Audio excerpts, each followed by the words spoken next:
Assalamualaikum warahmatullahi wabarakatuh. Saya Irma, saya guru bidang studi fisika di SMA Islam An-Nizam Medan. Selamat pagi anak-anak. Hari ini kita akan belajar video pembelajaran fisika. Jadi kita harus punya statement fisika. Nah, kemarin kita udah bahas mengenai tentang yang namanya hukum pergeseran Wien. Nah, kita masih berhubungan dengan radiasi benda hitam ya. Kalau semalam kita udah bahas tentang pergeseran Wien. Jadi kalau dalam pergeseran Wien menyatakan bahwasanya kenapa proses radiasi itu bisa terjadi akibat adanya yang namanya pergeseran. Nah, pergeseran itu bisa terjadi adanya suhu yang dipengaruhi dengan yang namanya panjang gelombang.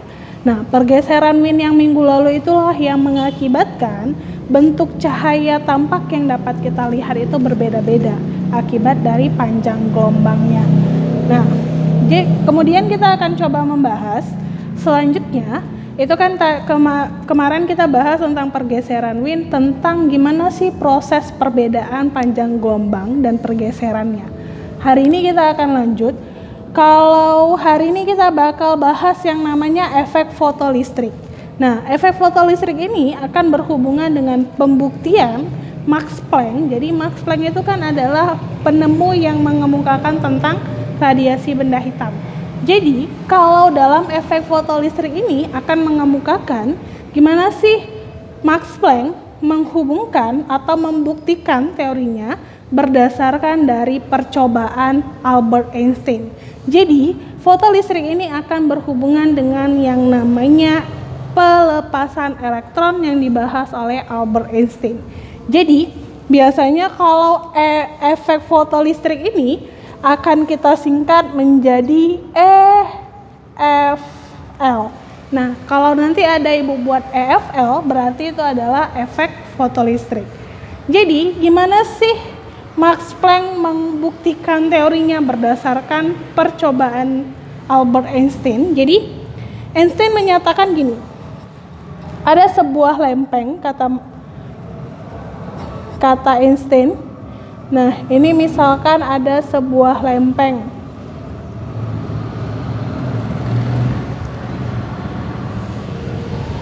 Oke.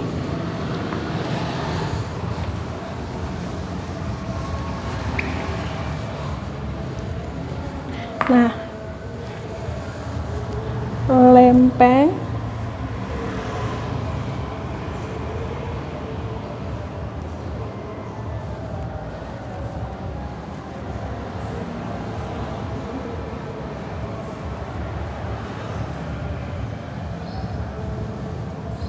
Nah, ini ada sebuah lempeng, kata Einstein. Nah, di setiap lempeng itu memiliki yang namanya energi ambang. Nah, energi ambang itu adalah energi yang memiliki. Jadi ada yang disebut katanya ini dalam sebuah logam, itu ada energi ambang yang kita lambangkan dengan W0. Nah, ini energi ambang. Nah, jadi energi ambang ini adalah energi minimal yang dihasilkan atau yang dimiliki oleh sebuah logam. Nah, sebuah logam yang dimana logamnya itu disinari cahaya, ya kan? Jadi energi ambang ini terjadi akibat adanya cahaya yang menyinari sebuah lempeng logam. Nah, atau sebuah logam yang dimana akibat dari sinaran cahaya yang dari sini mengakibatkan yang namanya ada sebuah elektron yang berada pada inti atom itu terlepas. Jadi, kata Einstein, energi ambang itu bakal selalu dimiliki oleh sebuah logam. Nah, jadi proses energi ambang ini seperti kita ibaratkan pancaran cahaya yang disinari menuju ke arah logam. Contohnya gini, kalau kalian ambil misalkan seng, nah saat seng itu kalian arahkan ke sinar cahaya, jadi jika seng itu kalian kenakan ke arah cahaya matahari, maka kan itu ada seperti kayak silau. Nah, silau itulah yang disebut dengan energi ambang, kata Einstein. Nah, dalam sebuah logam tidak hanya energi ambang yang dimiliki oleh sebuah logam, tapi juga ada frekuensi ambang.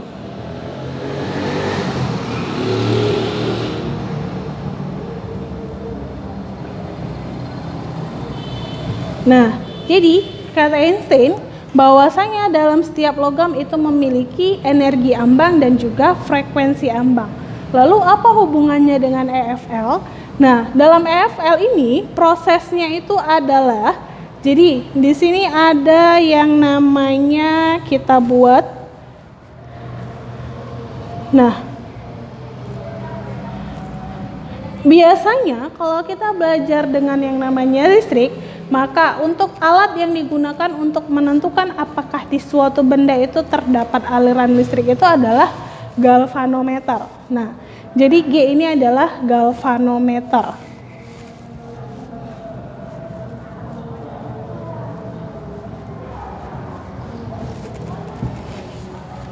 Jadi, EFL itu apa sih hubungannya dengan yang namanya lempeng?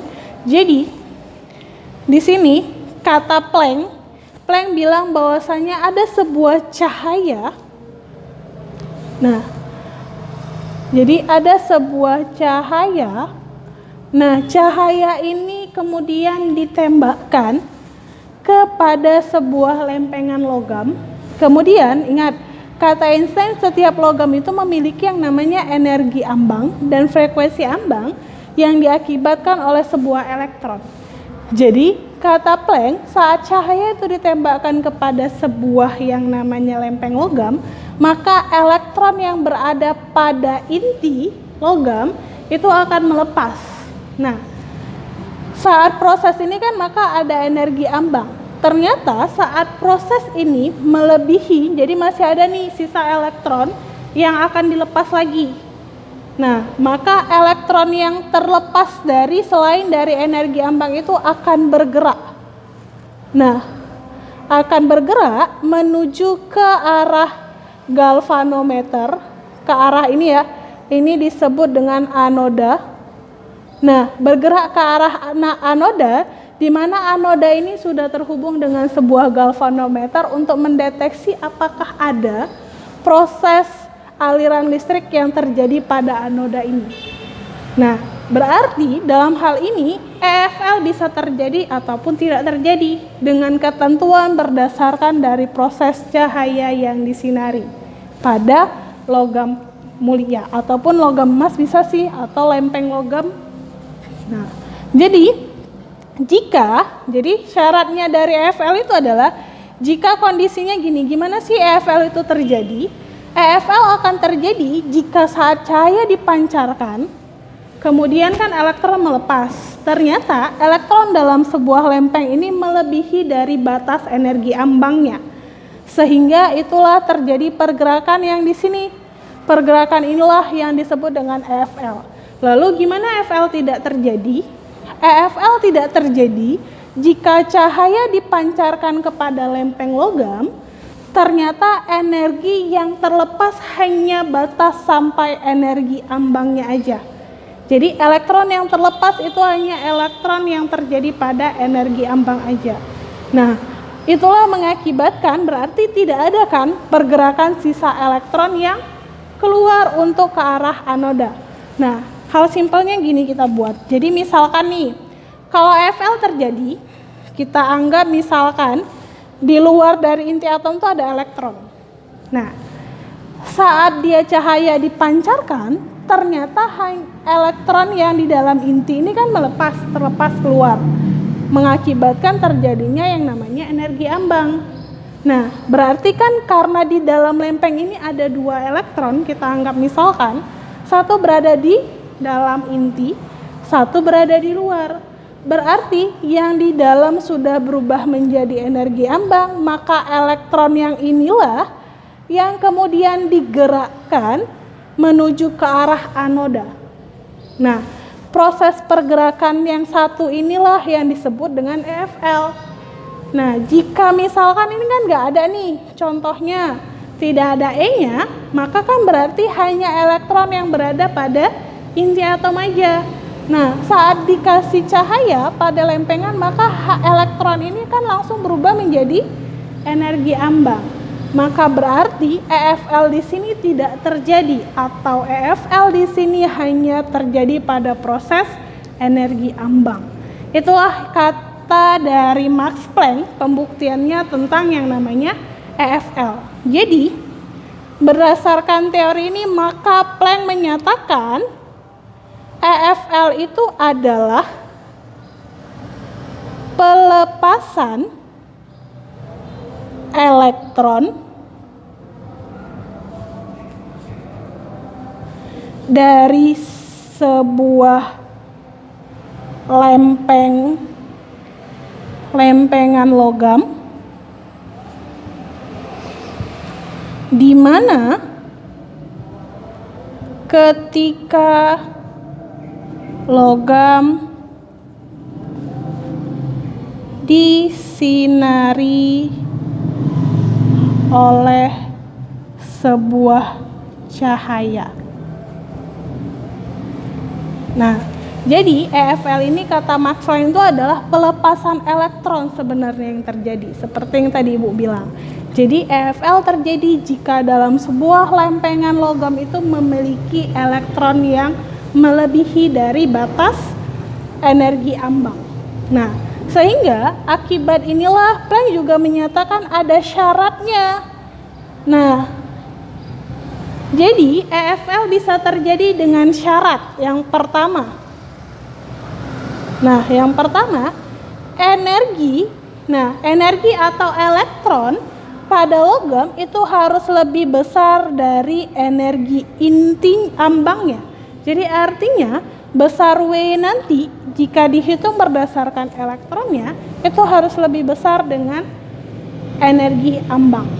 Kemudian yang kedua, F-nya juga harus lebih besar dari frekuensi ambang. Kenapa? Karena proses dari sebuah logam jika ada W maka ada frekuensinya. Nah, lalu yang ketiga untuk panjang gelombangnya. Ingat, dalam frekuensi panjang gelombang dengan frekuensi selalu berbanding terbalik.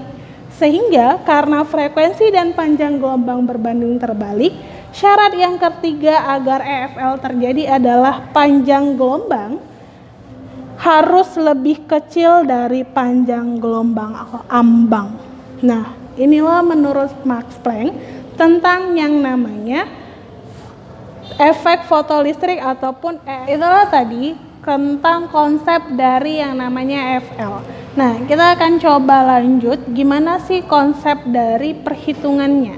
Jadi, EFL ini dapat kita hitung. Nah, jadi kalau dalam perhitungannya nanti dalam radiasi benda hitam, EFL ini biasanya disebut dengan energi kinetik.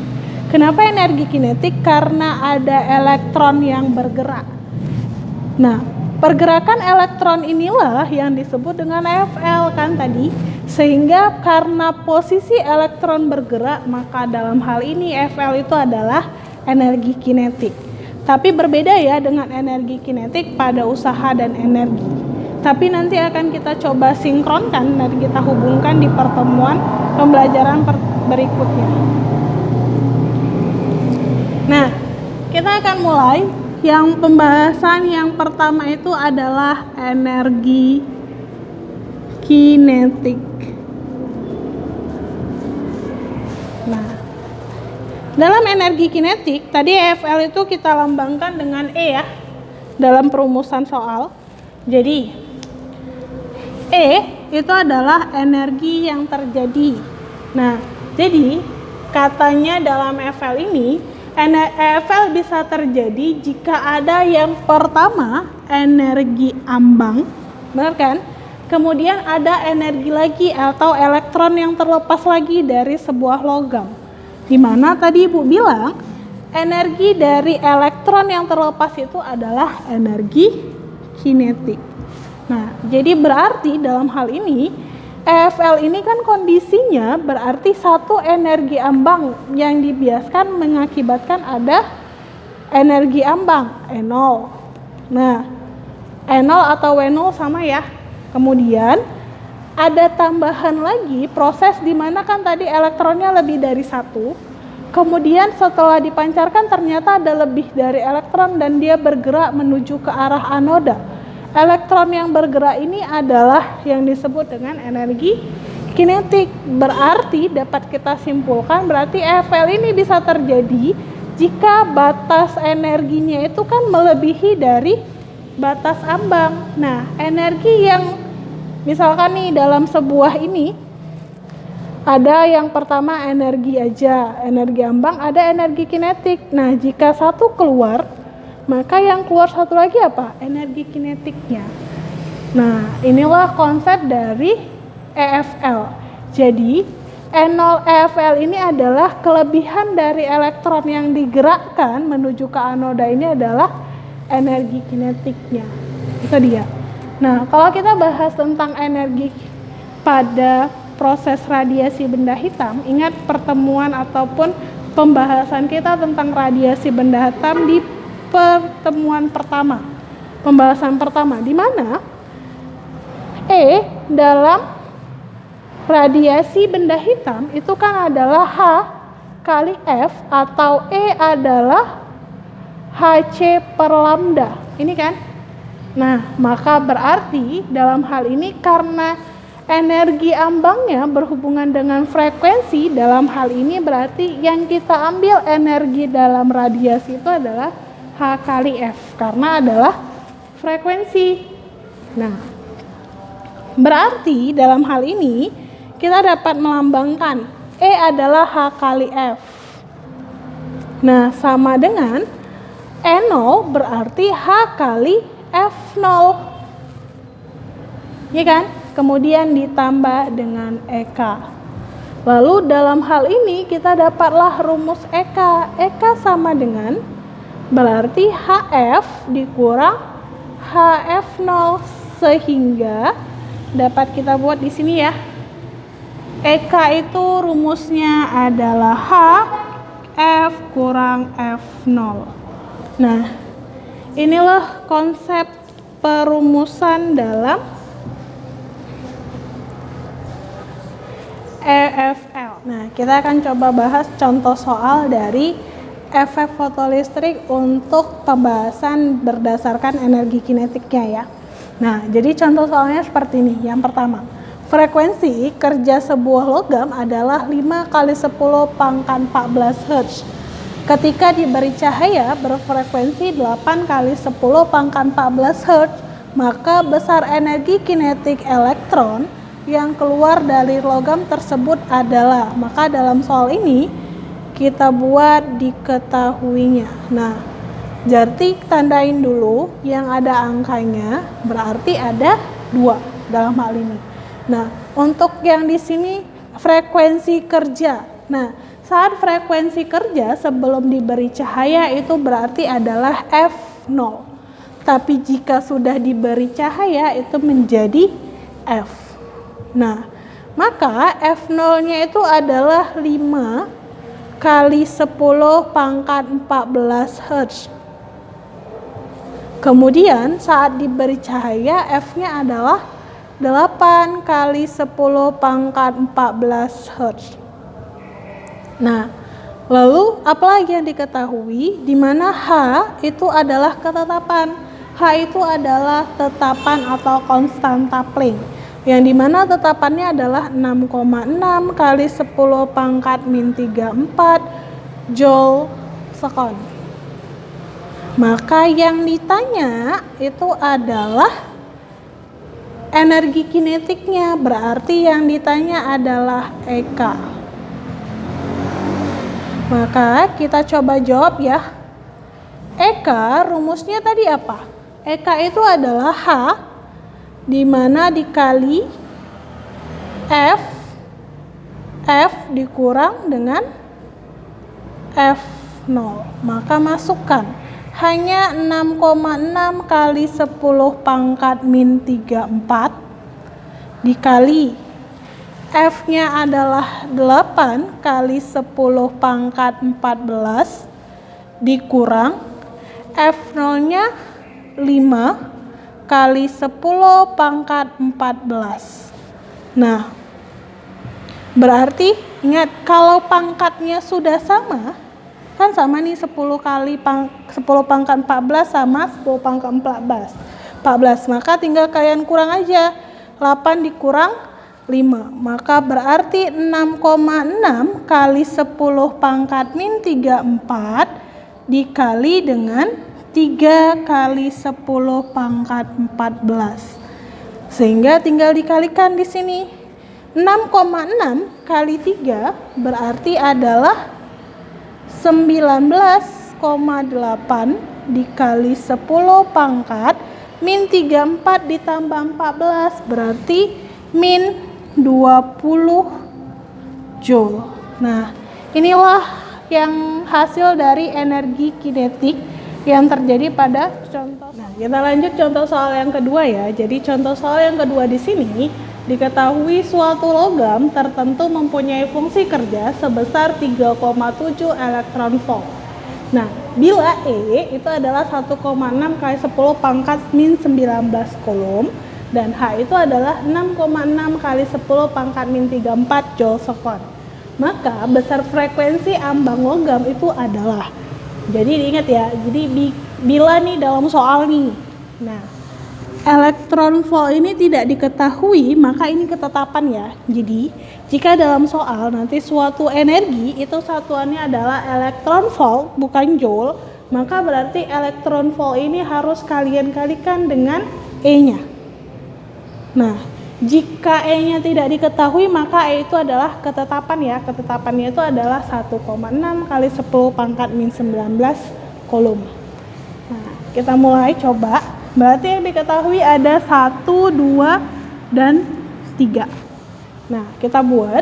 Jadi, diketahui yang pertama ini adalah fungsi kerja. Fungsi kerja berarti W-nya atau E-nya. E0 itu sama dengan 3,7 elektron volt. Nah, kemudian E-nya itu adalah elektron ya, E itu adalah elektron, besar elektronnya. Maka 1,6 kali 10 pangkat min 19 coulomb dan H-nya adalah 6,6 kali 10 pangkat min 34 joule second. Lalu yang ditanya apa? Yang ditanya adalah besar frekuensi ambang, berarti yang ditanya adalah F0. Kita coba jawab ya. Nah, ingat konsep rumusnya. E0 itu kan sama dengan H kali F0. Nah, berarti yang ditanya apa? Yang ditanya adalah F0. Maka F0 sama dengan E0 per H. Kita masukkan. F0 sama dengan E0-nya kan adalah 3,7 dikali elektron volt dengan E. Maka langsung kalian kalikan 1,6 kali 10 pangkat min 19 per hanya 6,6 kali 10 pangkat min 34. Maka dapatlah 3,7 dikali 1,6 itu adalah 5,92 kali 10 pangkat min 19 per 6,6 kali 10 pangkat min 34. Nanti bisa kalian cari ya untuk memastikan hasilnya. Kemudian 5,92 dibagi dengan 6,6 itu hasilnya adalah 0,89 dikali 10 pangkat min 19 kan, min 34 berada di bawah, naik ke atas maka pangkatnya menjadi positif. Maka min 19 ditambah dengan 34 itu adalah 10 pangkat 15. Atau karena 0,89 maka kita dapatkanlah F0-nya itu sama dengan, kita bulatkan ya.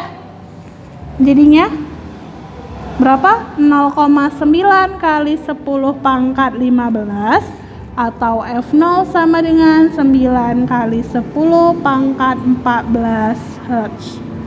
Nah, inilah konsep contoh soal dari efek fotolistrik untuk pembahasan energi kinetik. Ya, video pembelajaran kita hari ini. Sampai jumpa di video pembelajaran kita berikutnya. Jangan lupa like, comment, and share. dan SMA Islam Anizam unggul, cerdas, Islami.